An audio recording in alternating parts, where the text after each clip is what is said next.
It is fair to say that opponents of Hillary Clinton would say most of the damage done to her reputation in the last year or so has been self-inflicted.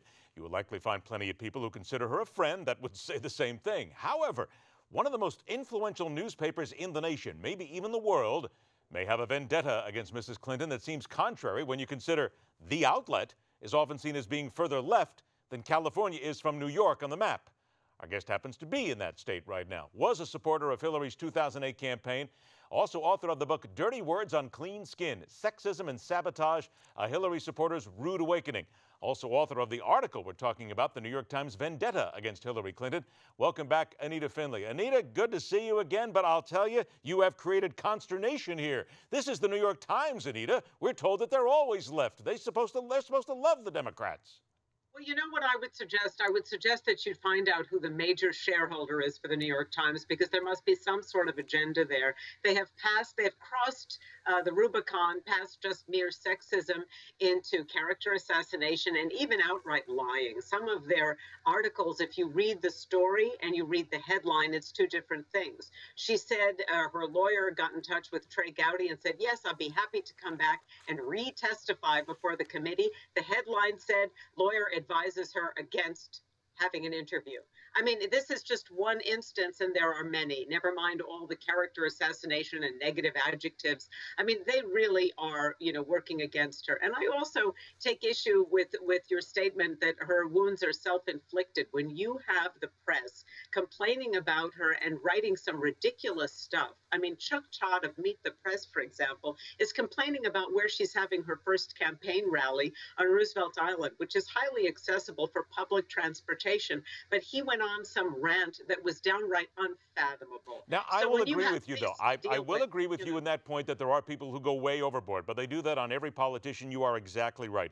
Let me get to the New York Times first, then I'm going to get to the self-inflicted. Why do you think they are doing this then? You call this a vendetta. What do they have to gain by this? Because Hillary is seen by many as the inevitable Democratic candidate. Some even say very likely president. Well, look what happened in 2008. They chose Obama over her. They were lovely to him and horrible to her. The New York Times did the same thing. And you might look, with all due respect to President Obama, look at the economic divide. The rich are doing better than ever, and the divide between rich and poor is greater than ever, and this is under a Democratic president. Why don't people apply some logic here and look at her record and see that she has a big record of actually advocating for workers, for poorer people, for the middle class, for education, for children's rights, and for first responders? That matters too. So when you look at corporate, we're talking about corporate interests, Ed. It doesn't matter what the paper calls itself.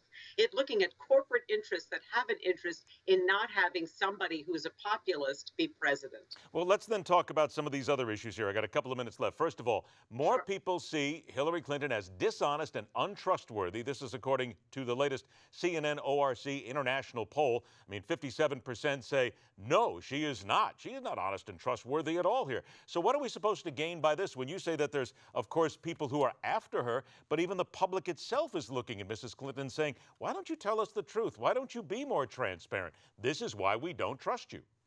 Ed, please, if you had every newspaper in the country ragging on you every single day, using every negative adjective and using everything to discredit you they could find, I guarantee you your poll numbers would go down too. Your own CEO, Mr. Ruddy, was honorable enough to write a glowing recommendation about the Clinton Foundation, with whom he has worked, and he knows what wonderful work they do for 430 million people in 180 countries around the world. So that should tell you what the truth is versus what the spin is. This Beltway Inerati, they want to pick our president. I hope that the American people are smart enough to look at local reporting and to see what each of the candidates actually has to say for themselves, rather than believing this Beltway nonsense. Again, you are right. There are good things, and there are good things in every single candidate's background. You are exactly right. But I only got 45 seconds left.